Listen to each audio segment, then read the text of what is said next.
नमस्कार दोस्तों, श्याम कला इंग्लिश में आपका स्वागत है। मैं सुरेश कुमार एक बार फिर से आपके साथ। दोस्तों आज आपको बताएंगे इलेक्ट्रीशियन सेकेंड ईयर का जो आपका सीबीटी एग्ज़ाम का पेपर था, मार्च में लगा था, वो पेपर आज इसका एनालिसिस करेंगे। तो दोस्तों अगर आप आईटीआई की स्टूडेंट हो या आप टेक्निकल भर्तियों की तैयारी कर रहे हो तो इस चैनल को सब्सक्राइब करो तथा बेल आइकन को प्रेस करो, जिससे आपको अगली क्लास का नोटिफिकेशन मिल जाएगा। क्योंकि दोस्तों इस चैनल के माध्यम से आईटीआई के सभी सीबीटी पेपरों का एनालिसिस करा जाता है। साथ ही टेक्निकल भर्तियाँ जैसे DMRC, technical helper, DRDO, ISRO, अनेक भर्तियों के पेपरों का भी एनालिसिस कराया जाता है। दोस्तों ज़्यादा वक्त खराब न करें, स्टार्ट करते हैं। और दोस्तों अगर आपको ये पीडीएफ फाइल चाहिए तो आप डिस्क्रिप्शन में जाइए, वहाँ पर टेलीग्राम ग्रुप को ज्वाइन करो। वहाँ पर बहुत से बच्चे जुड़े हुए हैं, साथ ही बहुत सी पीडीएफ फाइल अवेलेबल है और साथ आप बोलेंगे तो आपको वहाँ पर और अवेलेबल करा देंगे। दोस्तों स्टार्ट करते हैं, ज़्यादा वक्त ख़राब ना करें। और एक बार मैं इसका स्क्रीन बढ़ा लेता हूँ जिससे आपको क्वेश्चन अच्छे से दिखाई दे। तो दोस्तों यहाँ से अब स्टार्ट करते हैं और आपका जो पहला क्वेश्चन है दोस्तों, डायोड में रिवर्स रिकवरी करंट यानी धारा निम्न में से किस पर निर्भर करती है, यानी किस पर डिपेंड करती है। तो दोस्तों वो अग्रेसित क्षेत्र धारा यानी वो लीडिंग क्षेत्र धारा पर डिपेंड करती है। तो पहले का करेक्ट आंसर क्या आएगा? 4 नंबर यानी डी। अगला क्वेश्चन है दोस्तों आपका, एक ज्यावक्रीय तरंग यानी ज्यावक्रीय तरंग है का रूप गुणक निम्नलिखित में से किसके समान होता है। तो बताओ, ये कुल मिला के ये पूछ रहा है कि आपका जो ज्यामितीय तरंग है यानी इसका औसत मान पूछ रहा है, यानी आपका औसत मान कितना होता है। तो वो दोस्तों होता है 1.11, बल्कि आरएमएस मान पूछता तो 0.707 होता है। जो अलग अलग मान अलग अलग होते हैं। दोस्तों आगे चलते हैं। दोस्तों अगला क्वेश्चन आपका, निम्नलिखित में से कौन सा विकल्प क्रम डुप्लेक्स और सिंप्लेक्स लेप कुंडली के कम्यूटेटर पिच देता है। यानी आपकी डीसी की 2 वाइंडिंग आती है, सिंप्लेक्स और डुप्लेक्स, यानी सॉरी लेप वाइंडिंग और वेव वाइंडिंग। तो ये यहाँ पर आपका लेप वाइंडिंग पूछ रहा है, डुप्लेक्स और सिंप्लेक्स कम्यूटेटर पिच से होता है। तो इनमें विकल्प पूछ रहा है दोस्तों, इसमें होगा 2 और 1, यानी 2 और 1। अगला क्वेश्चन दोस्तों, अगला है, what is the surface power of a lead acid cell, यानी लेड एसिड सेल का पावर कितना होता है। तो दोस्तों वो होता है 180 वाट प्रति ग्राम। ठीक है दोस्तों, तो करेक्ट आंसर ए।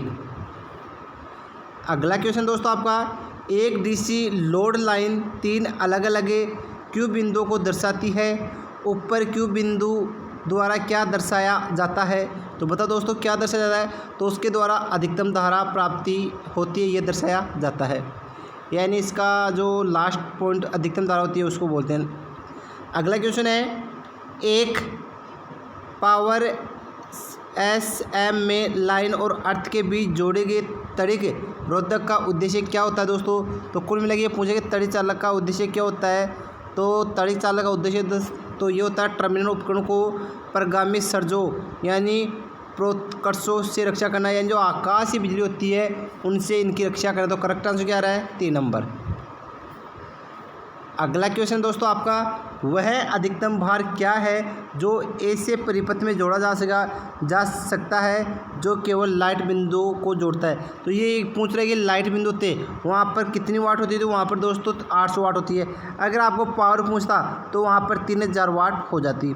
साथ ही अगर आपको पूछते कि लाइट बिंदुओं की संख्या कितनी होती है, तो यहाँ पर लाइट में पॉइंट यानी बिंदु होते हैं 10। अगर पावर में पूछता, पावर में होते हैं 2 बिंदु। तो इसी एक ही क्वेश्चन में आपके दोस्तों 4-5 क्वेश्चन कवर हो चुके हैं। अगला क्वेश्चन है दोस्तों, आईई यानी इंडियन अर्थिंग नियम का उद्देश्य क्या है। दोस्तों तो इसका उद्देश्य सुरक्षा और सुरक्षा के लिए, यानी सुरक्षा और सुरक्षा के लिए। Correct answer A. अगला क्वेश्चन दोस्तों, एक कम प्रतिरोध के शंट के प्रयोग से एक गतिशील कॉइल स्थायी चुंबक साधन निम्नलिखित में से किसके समान प्रयोग किया जा सकता है। बहुत ही अच्छा क्वेश्चन है, वेरी वेरी मोस्ट क्वेश्चन है दोस्तों ये। तो इसका करेक्ट आंसर आएगा एमीटर होता है, उसमें हम शंट आपका जो प्रतिरोध है वो लगाते हैं दोस्तों। अगला क्वेश्चन दोस्तों, ट्रांसफार्मर की क्रिया के लिए निम्नलिखित में से किसकी आवश्यकता होती है। तो दोस्तों उसमें प्रत्यावर्ती चुंबकीय फ्लक्स यानी अल्टरनेटिंग मैग्नेटिक फ्लक्स की आवश्यकता होती है। तो करेक्ट आंसर 2 नंबर। अगला क्वेश्चन है दोस्तों, एक लेड एसिड सेल का ऊर्जा घनत्व क्या होता है, यानी ऊर्जा घनत्व पूछ रहा है दोस्तों। वो 60 से 110 वाट प्रति लिक्विड एयर यानी लिक्विड होता है। अगला क्वेश्चन है दोस्तों, हॉलो कंडक्टर के उपयोग से कोरोना क्षति को कम किया जा सकता है, निम्न में से सही कारण चुनें। दोस्तों अब इसमें आपका जो कोरोना क्षति होती है तो इसमें दोस्तों आपका जो कंडक्टर होता है इसमें नीली या सफ़ेद पर छट जाती है ना, उसको ये दोष बोलते हैं। तो इसका करेक्ट आंसर है किसी दिए गए अनुप्रस्थ कटा क्षेत्रफल में चालक की त्रिज्या बढ़ती है तो वो क्या हो जाता है, कम किया जा सकता है। अगर पतला होगा तो उसका कटाई क्षेत्र कम होगा तो वो बढ़ेगा। ठीक है दोस्तों, तो करेक्ट आंसर ए। अगला क्वेश्चन है दोस्तों, एक विद्युतीय परिपथ में लपेटे गए वायर की लंबाई निम्नलिखित में से किसके रूप में संदर्भित है। तो बताओ दोस्तों, यह है कंडक्टर यानी सुचालक के रूप में। अगला क्वेश्चन है दोस्तों, डीसी मशीन में आर्मेचर प्रतिक्रिया की चुंबकीय शक्ति को समाप्त करने का प्रभाव निम्नलिखित में से किस कारण से होता है। तो वो फील्ड पोल की चुंबकीय संतृप्त अवस्था यानी वो लास्ट की अवस्था होती है, वो उसे संतृप्त अवस्था कहते हैं। तो करेक्ट आंसर 2 नंबर यानी फील्ड पोल की चुंबकीय संतृप्ति। अगला क्वेश्चन है दोस्तों, सिलिकॉन नियंत्रण स्विच यानी दोस्तों आपका सिलिकॉन नियंत्रण स्विच निम्न में से किसके निर्माण में समान होते हैं। तो दोस्तों आपका SCR आता है यानी सिलिकॉन कंट्रोल रेक्टिफायर, जिसके निर्माण के लिए इसकी आवश्यकता होती है।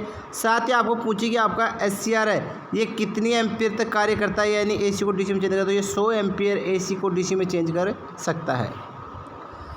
अगला क्वेश्चन है, कोरोना है तो दोस्तों अब की बार ये कोरोना का क्वेश्चन आ भी सकता है क्योंकि प्रेजेंट टाइम में जो महामारी चल रही है उसका नाम भी कोरोना है। तो कोरोना है तो क्या है दोस्तों, ये वायु का पूर्ण ब्रेक डाउन है। तो ये इसका करेक्ट क्या आएगा, वायु का पूर्ण ब्रेक डाउन यानी आपकी जो नमी होती है उसके कारण नीली और सफ़ेद परत छट जाती है। और आपको मालूम है इस वायु के कारण, इस ब्रेक डाउन के कारण आपका लॉकडाउन चल रहा है। ठीक है दोस्तों, अगला क्वेश्चन है दोस्तों, कौन से DC मोटर को आमतौर पर क्रेन और हाइस्टो के लिए प्राथमिकता दी जाती है। तो वो DC श्रेणी मोटर होती है उसको प्राथमिकता दी जाए। Correct answer 4 number. अगला क्वेश्चन है दोस्तों, कम्यूटेटर घटकों को एक दूसरे से खालिस्तान की पतली परतों द्वारा पृथक किया जा सकता है दोस्तों। तो बताओ दोस्तों किसके द्वारा किया जाता है। तो ये आपकी अब्रक अचालक पदार्थ होता है, जिसे माइका भी बोलते हैं। तो करेक्ट आंसर जो आपका कम्यूटेटर होता है यानी दोस्तों आपका कम्यूटेटर इस प्रकार होता है और इस प्रकार ये होता है। तो अब इसके बीच में ये खांचे बच रहे हैं ना, इन खांचों के बीच में क्या भरा जाता है, ये अब्रक अचालक भरा जाता है। अगला क्वेश्चन है दोस्तों, यदि उत्तेजन यानी एक्साइटेशन क्रांतिक है तो अल्टरनेटर का शक्ति घटक क्या होगा। तो यूनिटी शक्ति गुणक का करेक्ट आंसर 3 नंबर। अगला क्वेश्चन है दोस्तों, यूनिवर्सल मोटर को इनमें से किस पर चलाने के लिए संरचित किया गया है। तो बताओ दोस्तों किस पर किया गया। तो AC और DC दोनों पर कार्य करने के लिए बनाया गया है। तो करेक्ट आंसर C। निम्नलिखित में से कौन सा लेप एक वर्णीय प्रकाश देता है। तो दोस्तों वो आपका सोडियम वाष्प लैंप एक वर्णीय प्रकाश देता है। Correct answer 1 number. अगला क्वेश्चन है दोस्तों, एक सोडियम वाष्प लैंप की प्रकाशमान दक्षता क्या है। तो दोस्तों वो 50 यूनिट प्रति वाट होती है। दोस्तों आपका जो लैंप वाला पार्ट है यानी यूनिवर्स वाला लेसन है, इसमें से कम 2 या 3 क्वेश्चन कम से कम एग्जाम पूछा जाता है। काफ़ी अच्छा क्वेश्चन है ये भी। देख लो दोस्तों फिर से क्वेश्चन आ चुका है, प्रकाश के दृश्य स्पेक्ट्र की तरंग सीमा क्या है। दोस्तों वो 400 से 700 न्यूटन मीटर है दोस्तों। अगला क्वेश्चन है दोस्तों, यदि एक तुल्यकालिक मोटर का क्षेत्र यानी उत्तेजित एक्साइटेशन के तहत है तो पावर फैक्टर कैसे होंगे। तो वो लैगिंग यानी पिछड़ने का गुण होता है, तो उसे लैगिंग कहते हैं यानी पश्चिमगामी कहते हैं। अगला क्वेश्चन है दोस्तों, एक तुल्यकालिक संधारित्र यानी कैपेसिटर क्या है। तो दोस्तों ये आपका है जो यह आपका यानी इसमें क्या होता है, बिना यांत्रिक लोड के संचालित और एक्साइटर तुल्यकालिक मोटर होता है। तो करेक्ट आंसर 4 नंबर। अगला क्वेश्चन है कम्यूटेटर का कार्य क्या है। तो दोस्तों कम्यूटेटर एसी को डीसी में रूपांतरित करता है। अगर यही चीज़ आपको पूछा कि स्लिपरिंग क्या है, तो स्लिपरिंग क्या करेगी, डीसी को एसी में चेंज करेगी। तो करेक्ट आंसर इसका तो क्या आएगा, ये आएगा। अगला क्वेश्चन है दोस्तों आपका वार्ड लियोनार्ड नियंत्रण क्या है, यानी आपकी ये गति नियंत्रण की विधि है। आपकी डीसी मोटर में लगभग 4 या 5 विधियाँ है, तो इसमें वोल्टेज नियंत्रण विधि में आती है आपकी वार्ड लियोनार्ड नियंत्रण विधि। तो करेक्ट आंसर 2 नंबर। अगला क्वेश्चन है दोस्तों ओम के नियम का सूत्र क्या है। तो दोस्तों ये आपका ओम का सूत्र नहीं है, ये भी ओम का सूत्र नहीं है, क्योंकि आई बराबर वी बराबर ये नहीं होता है, ये भी नहीं है। तो ये इसका करेक्ट आंसर है वी बराबर आई आर होता है। तो 4 नंबर इसका करेक्ट आंसर है। अगला क्वेश्चन है स्टीम टरबाइन द्वारा संचालित अल्टरनेटर को खालिस्तान कहा जाता है। तो क्या कहा जाता है, तो टर्बो अल्टरनेटर कहा जाता है। अगला क्वेश्चन है दोस्तों एक गतिशील कुंडली वोल्ट मापी किस प्रकार के वोल्टेज को मापती है। तो दोस्तों आपकी जो गतिशील कुंडली होती है वो आपकी डीसी के केवल डीसी वोल्टेज को मापती है। Correct answer 3 number. अगला क्वेश्चन है दोस्तों एक इंडक्टर, दोस्तों ये आपकी इंडक्शन मोटर है, तो इसमें आएगा एक इंडक्टर मोटर में नो लोड परीक्षण द्वारा प्राप्त सीट प्रतिरोध घटक समतुल्य परिपथ में निम्न में से कौन सा सत्य है। तो दोस्तों इसमें वायु घर्षण कोर हानि ये तीनों हानि होती है। तो करेक्ट आंसर 4 नंबर।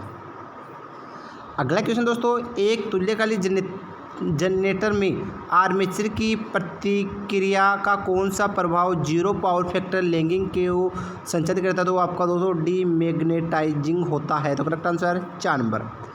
अगला क्वेश्चन दोस्तों 4R welding purposes what kind of DC generator is use, यानी इसका उपयोग कहाँ करेंगे।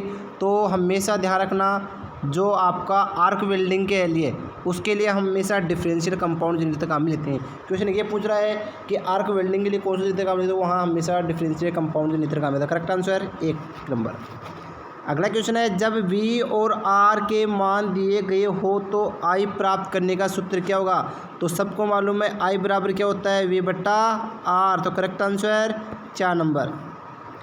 अगला क्वेश्चन है इनमें से कौन सा ट्रांसफार्मर आकार में सबसे छोटा होता है। तो बताओ दोस्तों कौन सा होता है, तो जिसकी फ्रीक्वेंसी सबसे ज़्यादा दिखाई दे वो सबसे छोटा ट्रांसफार्मर होता है। तो 5 kVA लगभग सभी में कॉमन है, लेकिन 100 हर्ट्ज इस एक में है सबसे ज़्यादा।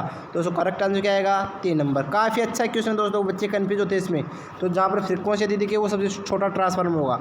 अगला क्वेश्चन है सिंक्रोस्कोप का कार्य खालिस्तान पर डिपेंड करता है, निर्भर करता है। दोस्तों बताओ किस पर निर्भर करता है। तो दोस्तों वो करता है आपका चुंबकीय घूर्णन क्षेत्र पर। करेक्ट आंसर क्या आएगा, रोटेटिंग मैग्नेटिक फील्ड, यानी करेक्ट आंसर 4 नंबर। अगला क्वेश्चन है दोस्तों आपका किस प्रकार का मोटर एक गैर उत्तेजित सिंगल फेज तुल्यकालिक मोटर है।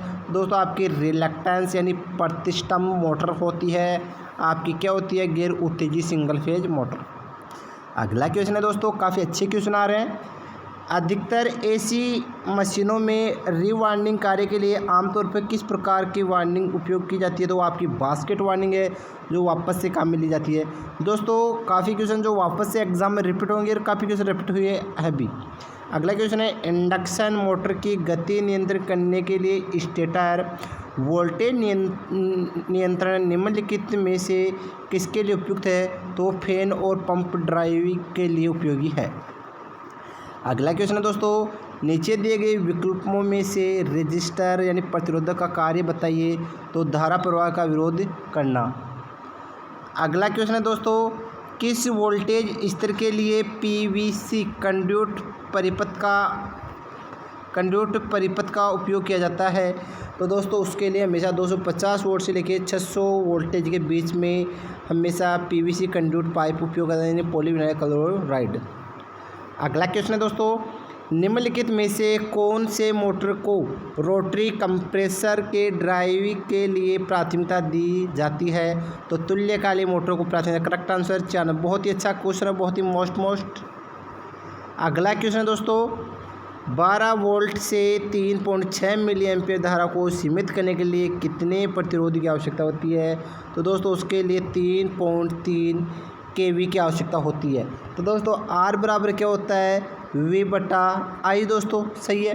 तो दोस्तों यहाँ पर वी का मान कितना दे रखा है, तो यहाँ पर वी का मान 12 दे रखा है और आई का मान कितना दे रखा है 3.6। अब 3.6 क्या है, मिलियन है, तो ध्यान रखना इसकी घात ऊपर चले कितनी, 3 घात इसकी ऊपर चली जाएगी, ठीक है दोस्तों। तो ये ऊपर जाती कितना हो जाएगा यहाँ पर 1 2 3 और 1 0 और आ जाएगी।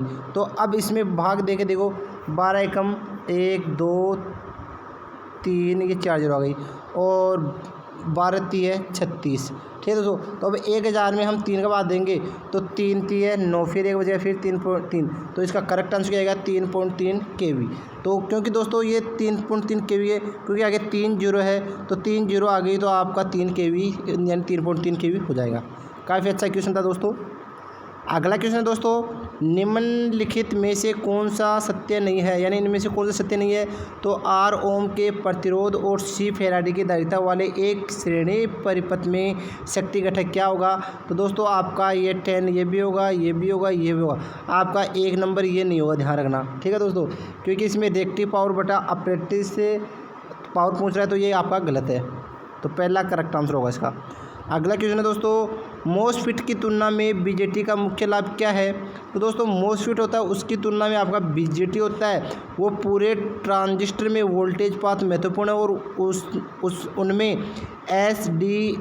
ESD से प्रभावित होने की प्रवणता नहीं होती दोस्तों। Correct answer 4 number. अगला क्वेश्चन दोस्तों,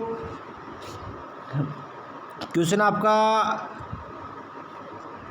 ये पिच इन वेव वाउंड, यानी दोस्तों आपको इसमें रिसलेंट पिच इन वेव वाइंडिंग में पूछ रहा है, तो इसमें पिच पूछ रहा है तो क्या होता है, तो इसमें होता है तो YR बराबर YB बटे F, यानी आपका R बराबर होता है औसत, तो इसमें होता है back pitch plus front pitch, ये दोनों जुड़ के आएंगे, तो करेक्ट आंसर 3 नंबर। अगला क्वेश्चन दोस्तों, इलेक्ट्रॉनों का पता लगाने और उन पर प्रक्रिया करने के लिए जे थॉमसन द्वारा बनाया गया उपकरण कौन सा है। तो दोस्तों कैथोड रे ट्यूब ये इसका उपकरण था। करेक्ट आंसर है 3 नंबर। अगला क्वेश्चन है दोस्तों आपका, फैराडे के नियम में होने वाला ऋणात्मक चिन्ह क्या दर्शाता है। दोस्तों प्रेरित EMF यानी और चुंबकीय प्रवाह के परिवर्तन के विरुद्ध चिन्ह को दर्शाता है। करेक्ट आंसर है 1 नंबर। अगला क्वेश्चन दोस्तों, कोर के लेमिनेशन आमतौर पर निम्नलिखित में से किससे बने होते हैं, यानी जो कोर होते हैं उसके लेमिनेशन किसके बने होते हैं, वो सिलिकॉन स्टील के बने होते हैं। Correct answer 4 number. Last question है दोस्तों आपका, ओवरहेड लाइनों में लाइन इंसुलेटर का उद्देश्य क्या है दोस्तों। तो दोस्तों उसका उद्देश्य क्या है, तो उसका उद्देश्य है लाइन कंडक्टर को होल्ड करना और क्षरण हानि को रोकना, यानी आपकी जो इस लाइन करंट और होल्ड करंट क्षरण धारा को रोकना। तो करेक्ट आंसर है 3 नंबर। तो दोस्तों आज आपके 50 क्वेश्चन कंप्लीट हो चुके हैं। तो दोस्तों इसी प्रकार आगामी पेपर देखने के लिए इस चैनल को सब्सक्राइब करो, बेल आइकन को प्रेस करो, क्योंकि आप हमारे चैनल को लाइक करते हो तो हमारा मनोबल बढ़ता है, जिसे हम आगामी पेपर भी आपके साथ लेके आए। तो थैंक यू दोस्तों आपका कीमती समय देने के लिए।